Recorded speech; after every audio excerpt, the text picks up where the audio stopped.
Bienvenue chez les Panou. Sabine Lambert. Le 17 mai 2011, le journal de 20 heures de TF1 est en duplex de New York pour couvrir ce qui convient désormais d'appeler l'affaire DSK. L'envoyé spécial de la chaîne s'exclame alors. On se croirait dans une série américaine. Et pour cause. Sur TF1, on se détend tous les soirs ou presque, grâce à une fiction nous présentant le fonctionnement du système judiciaire américain. Toutes séries confondues, la chaîne propose plus de 20 heures hebdomadaires de fiction sur le sujet. L'une de ces séries, New York Unité Spéciale, aborde notamment le parcours de deux enquêteurs de la désormais très célèbre Special Victim Unit. Cette unité spéciale pour les victimes, qui dans la réalité a été chargée d'arrêter Dominique Strauss-Kahn le 14 mai 2011. Suite à la plainte pour agression Cette unité spéciale pour les victimes, qui dans la réalité a été chargée d'arrêter Dominique Strauss-Kahn le 14 mai 2011, suite à la plainte pour agression sexuelle qui a été déposée contre lui.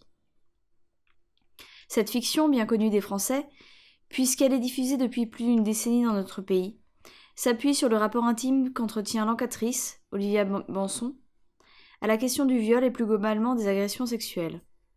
Fruit d'un viol, Olivia Banson sera également victime d'une agression sexuelle au cours d'une enquête. Au fil des épisodes, on oscille constamment entre la force que ses expériences lui confèrent en tant qu'enquêtrice, l'acuité particulière, la ténacité de son vécu que son vécu lui apporterait, et un certain aveuglement du fait d'une prétendue trop grande proximité à ce vécu. Ce que tempère, évidemment, son collègue policier masculin, Elliot Stabler. Dans ce totem classique, l'opprimé serait aveuglé par son oppression et ramené à la raison par un homme compatissant mais plus raisonnable, du fait de sa prétendue distance. Il se dessine ici le fameux « la femme ressent et est partie prenante, l'homme pense et est neutre ». Cette même posture est reprise le 31 mai 2011 dans le journal Libération par Thomas Clair. Selon lui, lorsque Clémentine Autain s'exprime à propos de la victime présumée de DSK, elle est... Mince. Et elle est une des premières à le faire dans les médias. Voilà. Selon lui, lorsque Clémentine Autain s'exprime à propos de la victime présumée de DSK, et elle est la première à le faire dans les médias, c'est parce que le viol est d'abord une réalité pour elle. Il est donc logique qu'elle prenne la défense de la victime. Mais on le devine déjà, la logique de l'opprimé est forcément bancale pour l'auteur. Selon lui, Autain oublie seulement de poser correctement le problème des relations hommes-femmes. Et bien évidemment, Thomas Clair saurait correctement poser le problème, lui, du haut de sa prétendue neutralité. Voilà comment il s'y prend. Les hommes seraient les victimes des agresseurs, des agressions sexuelles qu'ils commettent. Ils seraient les trop désirants qu'un couperet juridique chartre sans distinction. Retenez vos lames et admirez le renversement. Retenez vos larmes et admirez le renversement. Cette stratégie visant à confondre viol et sexualité, victime et agresseur, le tout en se dressant sur ses ergots du point de vue soi-disant neutre, a été reprise sur beaucoup de plateaux de télévision. Ainsi, au cours de l'émission Ce soir ou jamais, on opterait dans ce cas volontiers pour jamais, Jean-Didier Vincent, neurobiologiste, et Thierry Lévy, avocat, comparent le sort de Dominique Strauss-Kahn et Anne Sinclair à celui de Paria, tels Joseph et Marie arrivant à Bethléem. Il fallait oser, mais nos deux compères osent tout. Dissertant par exemple tranquillement sur leurs premiers émois érotiques, avant de s'émouvoir de la fragilité de DSK, exposés à ce genre de mésaventures, pour enfin mélanger allègrement les violences sexuelles et la sexualité. Quels que soient les médias, il aurait fallu systématiquement demander aux hommes badinant sur le viol ce qu'ils penseraient si, en rentrant chez eux après une interview, un homme les frappait, les maintenait au sol et leur enfonçait son sexe dans la bouche. Il aurait fallu leur poser cette question. Si vous viviez cela, penseriez-vous que A. Vous venez de vivre une dimension de votre sexualité excitante mais jusque-là inexplorée? B. Votre agresseur vient de vivre une mésaventure causée par sa fragilité, mais heureusement, il n'y a pas mort d'homme?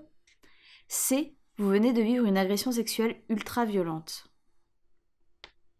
Dans les médias, Les mots du viol sont recouverts par ceux-là même qui ne peuvent pas prononcer les termes fellation forcée sans rougir. Ce sont pourtant eux qui fustigent un certain puritanisme, qui moquent les féministes qui seraient coincés. Ils prennent un air dégagé, mais évoquer la tentative de rapport anal forcé qui est mentionnée dans la plainte du procureur new-yorkais à l'encontre de DSK les ferait défaillir. Alors, qui dans cette affaire recouvre tout d'un voile rose? Qui ne veut pas que les mots viol soient prononcés? Qui refuse que ces réalités émergent? Et qui ne veut pas voir, ne pas savoir, ne pas y croire? Ces femmes qui font bloc comme un seul homme. Lors des premiers jours de l'affaire, on a pu voir certaines femmes balayer d'un revers de la main la victime présumée, mettant d'emblée en doute son témoignage ou hurlant au complot contre le mal, comme l'a fait Christine Boutin, par exemple. On a pu voir des femmes faire bloc comme un seul homme, par leur silence ou par leurs mots, à l'image de ces responsables femmes du Parti socialiste, étalant leur incrédulité devant la possibilité d'un viol, incrédulité matinée de chaudes larmes pour l'ami et camarade menotté. Mais ces femmes n'ont-elles pas, un jour, vu dans le regard d'un homme leur image transformée en cible, en chose, en bout de viande? N'ont-elles jamais eu à faire face à des avances lourdes? Une main aux fesses, des remarques sexistes, une agression? On sait par exemple que le monde politique est loin d'être un univers exempt de violence envers les femmes, comme en témoigne un article du Parisien. Au sein de l'hémicycle, on peut par exemple entendre de la bouche d'un député UMP des Yvelines « Habillé comme ça, faut pas étonner de se faire violer ». On peut s'entendre répondre lorsqu'on demande un document « Je te le donne si tu baises avec moi ». Au sein de l'hémicycle, enfin, on hésite à porter une jupe à cause des remarques salaces de certains députés, comme en témoigne la ministre des Sports, Chantal Joanneau. Lorsque l'affaire DSK a éclaté, certaines femmes politiques n'ont pas voulu croire à la possibilité d'une agression sexuelle commise par un homme comme DSK. Il ne s'agit pas ici de prendre position quant à la culpabilité d'un homme. La question est autre part, elle dépasse un homme en particulier. La question est-il si difficile de croire qu'un homme, comme lui, de ce milieu social, avec ses responsabilités, cet argent, ce parcours, puisse commettre un tel acte? La question est, jusqu'à quel point faut-il avoir fermé les yeux pour s'étonner d'une telle possibilité? Ces femmes incrédules ont pourtant vécu des violences. Chacune d'entre elles s'est un jour fait agresser physiquement ou verbalement parce qu'elle est une femme. Comme nous toutes. Pourquoi était-ce donc si difficile en tant que femme, ne serait-ce qu'une seconde, de se mettre d'abord à la place de la jeune femme agressée? Fallait-il attendre au Parti socialiste l'intervention de chargés de communication pour qu'on l'évoque cette jeune femme?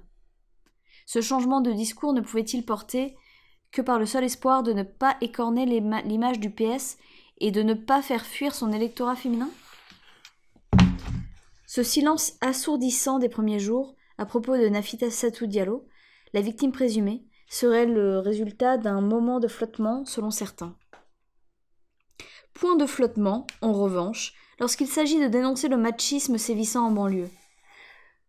Combien avons-nous dû supporter de documentaires ou de reportages sur la Cité du Mal, cette zone de non-droit où les non-blancs seraient d'affreux sexistes assommés par la religion, la drogue et la haine des femmes? Faut-il comprendre que les mâles blancs des beaux quartiers sont d'une nature différente? Après l'étonnement affiché, les réactions se sont pas fait attendre. Il y a une différence entre être un dragueur lourd et un violeur, a-t-on répété dans les médias. Le mâle blanc des beaux quartiers se contenterait-il habituellement de paroles?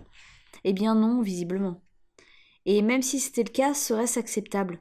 Car entre s'approprier verbalement le corps d'autrui, en se permettant par exemple de jauger de la fermeté de fesses, ou en y mettant la main pour s'assurer de son jugement et en laissant cette main malgré les protestations d'une femme, il n'y a pas un fossé mais une continuité. Et le fil conducteur n'est pas une affaire de mentalité, comme on l'entend trop souvent, mais bien un rapport de domination, qui ne s'arrête ni à la porte de l'Assemblée, ni à celle du domicile, ni encore à celle des banlieues. Pour certaines, L'idée semble visiblement difficile à admettre. Suite aux témoignages des députés dénonçant les agressions et comportements sexistes au sein de l'Assemblée nationale, Bérengère Poletti, qui est, rappelons-le, la vice-présidente de la délégation de l'Assemblée nationale aux droits des femmes, a courageusement décidé quelques jours plus tard d'organiser un pot amical. Avec la collègue, la députée Valérie Boyer, Madame Poletti entendait ainsi dénoncer l'image dégradée que certains médias cherchent à donner des députés à l'Assemblée nationale et affirmer aux journalistes conviés à cette charmante dînette que les femmes de l'Assemblée nationale qui portent des jupes sont respectées. Puisqu'elle vous le dit, circulez, il n'y a rien à voir, chez nous. Madame Poletti préfère visiblement laver son linge sale en famille et répugne à mélanger les torchons et les serviettes. L'oppression des femmes, c'est les autres.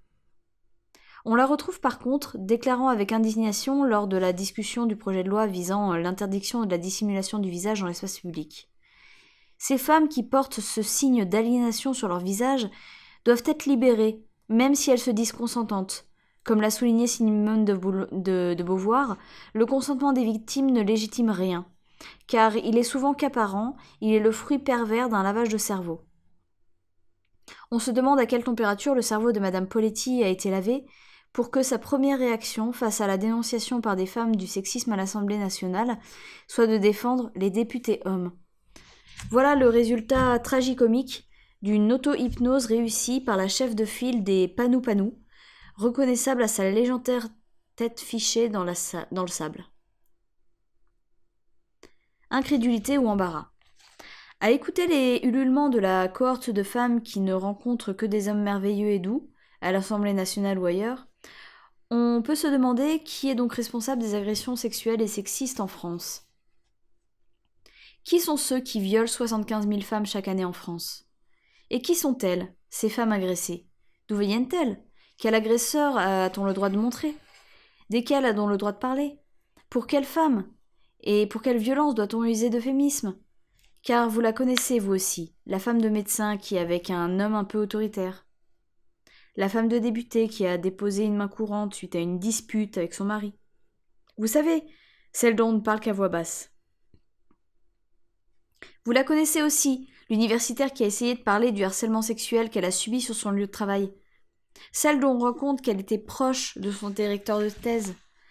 Vous connaissez aussi l'histoire de l'amie de votre amie, celle qui a changé de travail parce qu'elle ne s'entendait pas très bien avec son patron. Un peu trop pressant, répétez-vous. Et votre collègue qui a eu des problèmes dans son adolescence à cause d'un ami de la famille. Et vous, lorsque vous vous répétez « Mais non, ce n'était qu'une plaisanterie de mauvais goût » ou « Je ne vais pas faire un scandale, je l'éviterai dans les couloirs et puis c'est tout ». Alors lorsque cette affaire a éclaté, pourquoi cet étonnement? Pourquoi cette incrédulité? Était-ce de l'incrédulité ou de l'embarras? Cette surprise à l'annonce de cette affaire n'est malheureusement pas étonnante.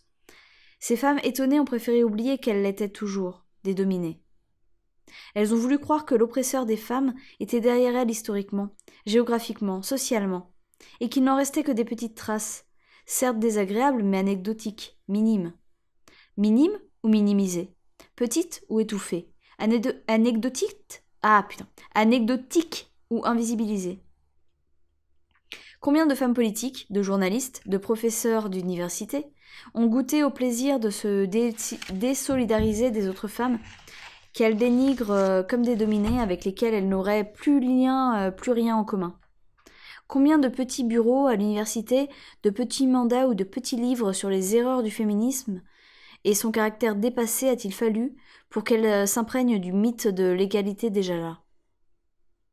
Si peu, mais il ne fallait pas grand-chose et c'est humain. Qui a envie de vivre en pensant à cela? Qui n'a pas envie de se tenir éloigné de cela? Qui n'a pas envie de croire que ces horreurs, viols, violences, humiliations sont pour les autres? Mais c'est certainement pas pour nous. Comme l'écrivait Christine Delphi au début des années 80, il n'est pas facile, contrairement à ce qu'on croit, d'être et surtout de rester en colère. C'est un état douloureux, car rester en colère, c'est nous souvenir sans cesse de ce que nous voulons, de ce que nous devons oublier, au moins par moment pour pouvoir survivre. Que nous sommes nous aussi des humiliés et des offensés. Mais pour nous, intellectuels, L'oublier, ne fût-ce qu'un instant, c'est abandonner le fil qui nous relie à notre classe de femmes, le garde-fou qui nous empêche de basculer du côté de l'institution, du côté de nos oppresseurs. Avec l'affaire DSK, il faut espérer que les réactions odieuses des hommes, de nos hommes, de ceux de notre classe, que ceux que nous croisons tous les jours à l'université, dans les salles de rédaction, les couloirs de l'Assemblée, auront permis à certaines femmes de comprendre que rien n'a changé. Nous sommes toujours des femmes, des dominées, et cela malgré ce petit bureau, ce petit mandat, cette petite place dans la salle de rédaction. Il faut espérer qu'à la lumière crue d'un Il n'y a pas mort d'homme, ou d'un simple troussage de domestiques, nous entrevoyons ce que nous avions préféré oublier, depuis trop longtemps déjà.